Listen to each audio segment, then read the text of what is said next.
akili unde, yani imeundwa, akili iliyoundwa ambayo inabadilisha sana namna ya kujifunza.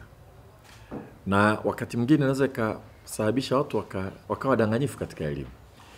Kwa ni chombo muhimu sana kwamba unaweza kuchukua sasa hivi simu yako tu ukauliza kitu kimoja tu.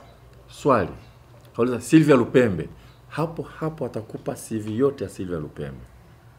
Unaona Kwa hiyo mwanafunzi kama ukimuuliza sijui hebu tueleze kidogo kuhusu siasa za Kenya, akibonyeza tu atapata mtiririko wote. Ni jambo zuri lakini linatoa fursa ya kudanganya. Lazima sisi tubadilishane mawazo na wenzetu namna kulikuza hilo jambo na tulitumie kwa manufaa ya nchi yetu.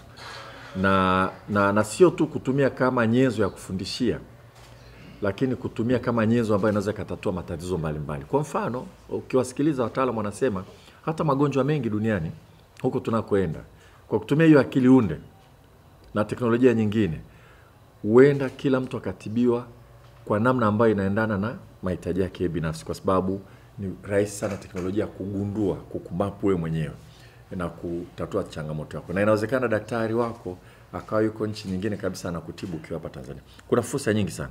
Lakini uzoefu ni jambo muhimu sana kati ya nchi na nchi. Wenzetu wanatumia nini, sisi tunatumia nini, tutabadilishana uzoefu. Kwa kweli ni mkutano muhimu sana kwetu. Kongamano la kimataifa la 18 la E-Learning Africa kwa mwaka 2025 litakalofanyika katika kituo cha kimataifa cha Julius Nyerere jijini Dar es Salaam kuanzia tarehe 7 mpaka tarehe 9 Mei mwaka huu wa 2025.